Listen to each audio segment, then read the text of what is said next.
Good morning class, welcome to Daffodils online classes. कैसे हो आप लोग? आई होप यू आप लोग अच्छे होंगे। पढ़ाई भी साथ के साथ आप लोग का चल रहा होगा। वर्ड मीनिंग्स वगैरह कोई भी आपको प्रॉब्लम होगी वो भी आपकी सॉर्ट आउट हो रही होगी, ठीक है। और आप लोग टॉपिक कंटेंट जो भी आपको सब्जेक्ट का प्रोवाइड हो रहा है वो आप अच्छे से समझ रहे होंगे। ओके, तो नेक्स्ट टॉपिक चालू करें अपने कल से आगे से। कल के आगे से हम लोग टॉपिक चालू करते हैं। कल का हमारा प्रिपरेशन ऑफ सॉइल कंप्लीट हो गया था। सोइंग ऑफ सीड चलेगा आपका टॉपिक, है ना। तो समझने की कोशिश करिएगा। कल मैंने आपको सोइंग ऑफ सीड में बताया था कि सीड बहुत इंपॉर्टेंट है। वो डिपेंड करता है क्रॉप हमारा कैसा होगा, अच्छा होगा या क्वालिटी उसकी अच्छी होगी या क्वांटिटी अच्छा होगा, जो भी कुछ है वो डिपेंड करता है सीड्स पर। सीड्स पे डिपेंडेबल है, पूरी क्रॉप ही हमारी सीड्स पे डिपेंड है। आप बीज अच्छा डालोगे तो ही तो फसल अच्छा होगा। यदि बीज ही हमारा खराब है, बीज ही क्वालिटी का अच्छा नहीं है, तो फसल कहाँ से अच्छा होगा। तो आप लोग पेज नंबर 10 निकालिएगा सभी स्टूडेंट्स, और मैं टॉपिक आगे से चालू कर रहा हूँ।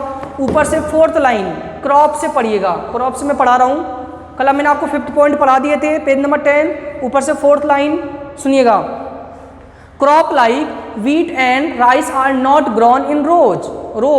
The seeds of these plants are secreted broadcast over the field. When the seeds are secreted randomly with the help of hand on the soil, the method is called broadcasting. कभी भी हम rice को या wheat को ऐसे रो में थोड़ी लगाते हैं कि एक लाइन में सीड्स को फेंकते जाओ। हम तो रैंडमली ऐसे फेंकते हैं हाथों से। बीजों को ऐसे तो फेंकते हैं, आपने देखा होगा। गेहूं हो, चावल हो, इनको ऐसे हाथों से रैंडमली कहीं भी किधर कैसे फेंक दिया जाता है अंदाजे से। तो इस प्रोसेस को हम ब्रॉडकास्टिंग कहते हैं।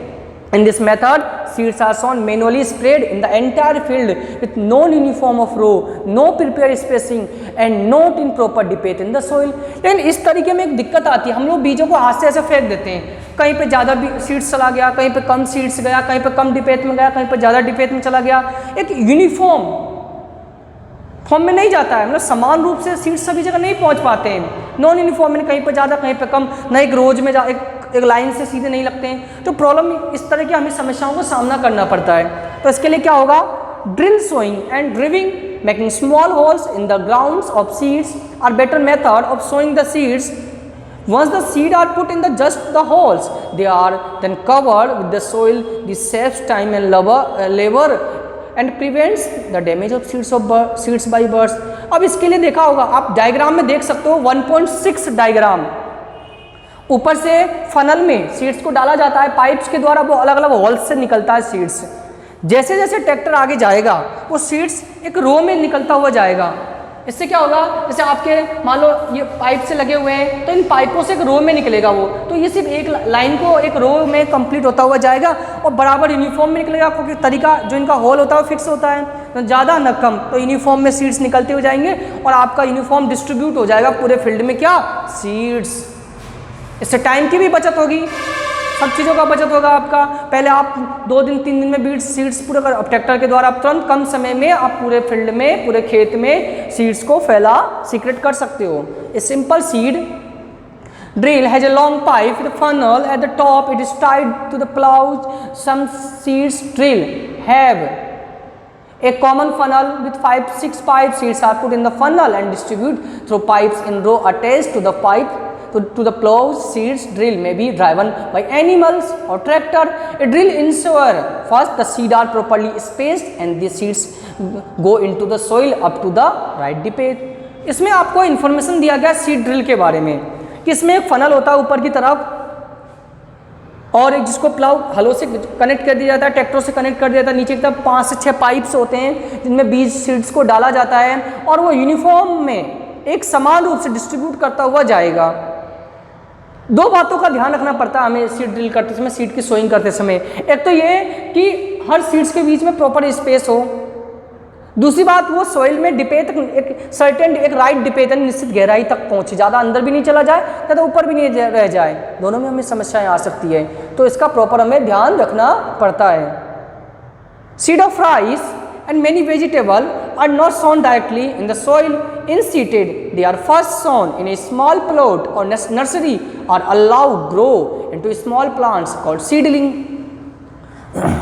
चावल या कई तरह की सब्जियां होती है, इनको directly not sown directly in the soil, सीधे मिट्टी में नहीं बोया जाता है। सबसे पहले इसे छोटे से जगह पर नर्सरी के रूप में बोया जाता है, छोटे छोटे पौधे उगते हैं, फिर इनको उखाड़ कर किसी दूसरी जगह जहाँ भी हम फील्ड करना, जहाँ भी फसल करना चाह रहे हैं वहाँ पर इनको लगाया जाता है। Healthy seedling in the picked out and transfer to the field, this is called transplanting. इस प्रोसेस को यानी प्लांट्स को नीचे से जमीन में से उखाड़कर, नर्सरी को उखाड़कर दूसरी जगह पर ले जाना ही ट्रांसप्लांटिंग कहलाता है।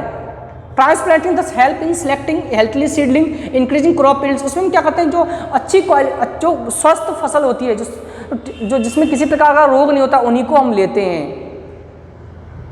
Seeds and seedling must not be placed too close to one another, otherwise they not receive sufficient sunlight, water and nutrients, proper spacing and prevent wastage of space in the field।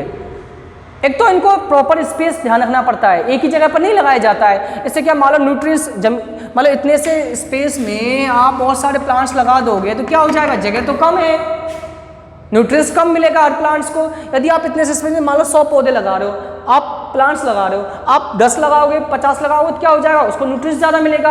अब 100 लगा दो क्या हो जाएगा, nutrients सबको कम मिलेगा, तो अच्छी तरीके से हेल्थली नहीं रहेगा वो plants. Thus these aspects are automatically regulated when a seed drill is used। इसी हम सीड ड्रिल का यूज लेते हैं। तो आपका ये टॉपिक कंप्लीट हुआ सोइंग ऑफ सीड्स। तो बेटा मैं अगला टॉपिक भी आज से चालू कर देता हूँ, application manure and fertiliser. Manure and fertiliser आपको इसके बारे में पहले भी वीडियो लेक्चर प्रोवाइड करा चुका हूँ, स्पेशली मैंने इस पर एक वीडियो लेक्चर बनाया था जो आपने देखा भी होगा, आई होप मैं उम्मीद करता हूँ, और आपने समझा भी होगा। मैन्योर फर्टिलाइजर यदि मैं हिंदी अर्थ पे जाऊँ तो मैन्योर मीन्स होता है खाद, फर्टिलाइजर मीन्स उर्वरक। देखो प्रिपरेशन ऑफ सॉइल हम लोगों ने कर लिया, सोइंग ऑफ सीड हम लोगों ने कर लिया, अगला काम क्या है, खाद भी तो देंगे हम उसमें, तो वही काम करना है application of manures and fertiliser. Manure fertiliser यानी इसमें खाद और उर्वरकों का देना। Crop plants obtain the requirement of mineral nutrients from the soil. फसलों को कई सारे मिनरल्स रिक्वायरमेंट जरूरी होते हैं, कई सारे न्यूट्रिएंट्स, पोषक तत्व, खनिज लवणों की जरूरत पड़ती है। Continuous growing the crop succession renders the soil deficient of the nutrients. और एक ही जमीन पर, एक ही मिट्टी में एक ही तरह का प्लांट्स आप ग्रो कर रहे हो तो उस सॉइल में पर्टिकुलर किसी न्यूट्रिएंट्स की कमी हो जाएगी। क्योंकि मान लो आप चावल की खेती कर रहे हो, चावल को जो या व्हीट या राइस जो भी आप क्रॉप ग्रो कर रहे हो, अब वो बार बार एक ही न्यूट्रिएंट्स सॉइल में से लेगा तो उस न्यूट्रिएंट्स की सॉइल में कमी हो जाती है। The reduce the crop yields. The problem can be overcome if the fields are left uncultivated or follow the sometimes। तो इसके लिए क्या करते हैं हम, थोड़े समय तक खेती नहीं करते हैं। Following are the method allowing land naturally region the nutrients and leave them free follow to one or more season। फिर क्या होता है, उसको ऑटोमेटिक नेचुरली उसको न्यूट्रिएंट्स मिल जाते हैं। The dead plants, animal and other organic matter they get collected in the field and decomposed by microorganism। क्या करते हैं, मरे हुए जो डेड प्लांट्स होते हैं, सूक्ष्म जीव होते हैं, उसको हम खेत में डाल देते हैं, इसको डिकम्पोज होकर वो न्यूट्रिएंट्स का निर्माण करते हैं। Therefore the nutrients are returned, next पे जाइएगा, to the soil। दोबारा उन प्लांट्स, उन सोइल को वापस से न्यूट्रिएंट्स मिल जाते हैं। Since fields cannot be left uncultivated because of economic reason, farmers have been adding certain substance to the soil to replenish the soil with nutrients। अब किसान इनके लिए क्या करेगा, ये तो न्यूट्रिएंट्स के, किसानों के द्वारा भी क्रॉप में कुछ न्यूट्रिएंट्स मिलाए जाते हैं। And another method to overcome the problem of the soil deficiency is called mixed cropping. एक और तरीका है, आप मिक्स क्रॉपिंग करिए, एक ही फील्ड में दो क्रॉप ग्रो करिए, आप टू टाइप्स की क्रॉप ग्रो करिए, तो उससे भी आप बच सकते हैं। The practice of growing of 2 or more crops simultaneously on the same piece of field is now as the mixed cropping। एक ही जगह पर दो प्रकार की फसलों का करना मिक्स्ड क्रॉपिंग, मिश्रित फसल कहलाती है। It is an age old practice in our country. प्राचीन समय से भारत में खेती होती आ रही है। Farmer used to mix the seed two crop from one crop helping growth another crop। For example, a curled crop such as wheat is the grown along with a leguminous crop such as pulses। Bharat में ये तरीका प्राचीन समय से चला आ रहा है। एक खेत में आप गेहूं कर रहे हो और बगल में आप दाल कर रहे हो, दाल की खेती, चने की खेती कर रहे हो। Then the uptake nitrogen from the soil by curl is compensated by the addition of nitrogen in the soil by the nitrogen fixing leguminous। There are two advantages।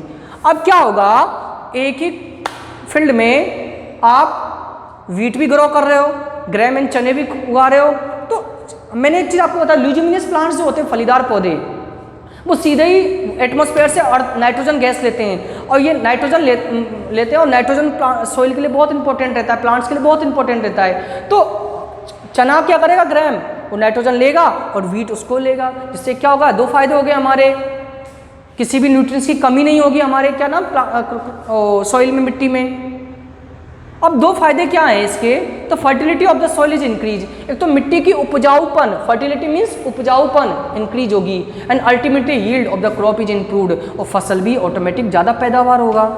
Third point, the substance which are added to the soil in the form of nutrients for the healthy growth of plants are called manures and fertiliser. इस पूरी line को underline करिएगा, वह पदार्थ जो पौधे की स्वस्थ और उसकी गुणवत्ता को बढ़ाते हैं, वह पदार्थ आपका मैन्योर एंड फर्टिलाइजर कहलाएगा। The process of adding manure and fertiliser to the soil is called manuring. इस प्रक्रिया को मिलाने की प्रक्रिया को मैन्योरिंग बोलते हैं। Since ancient time people have been using manure, हम प्राचीन समय से मैन्योर का यूज कर रहे हैं, बहुत पहले से ही। Waste product of animal and plant, जो भी जानवरों के वेस्ट प्रोडक्ट होते हैं, प्लांट्स के waste product, other natural material, जो भी हमारे नेचुरल मटेरियल होते हैं, हम उनकी मदद से प्लांट्स ग्रो करते आ रहे हैं, हम उसका उपयोग मैन्योर में करते आ रहे हैं। Manure in rich organic nutrients, manure बहुत अच्छे प्रकार का न्यूट्रिएंट्स है, ठीक है, बहुत अच्छा होता है, कार्बनिक पदार्थ है। इससे आगे बेटा हम टॉपिक कल पढ़ेंगे, तो आज के लिए मेरा मानना इतना ही काफ़ी है। फिर आपको कल मैं मैन्योर और फर्टिलाइजर के बारे में और भी डिटेल से एक्सप्लेनेशन करूंगा, और टॉपिक आपको क्लियर, कॉन्सेप्ट क्लियर हो जाएगा। वैसे पहले ही हो चुका होगा, मैंने इससे पहले वीडियो लेक्चर में प्रोवाइड करा चुका हूँ इससे रिलेटेड टॉपिक के बारे में। आई होप यू आप लोगों को आज का टॉपिक समझ में आ गया होगा। नहीं आया है तो बार बार आप लोग देखियो, कोशिश करोगे, बार बार वीडियो लेक्चर को आप देखोगे तो टॉपिक ऑटोमेटिकली आपका कॉन्सेप्ट क्लियर हो जाएगा। ठीक है students, thank you student, thank you for watching this session and attend this session. Thank you students.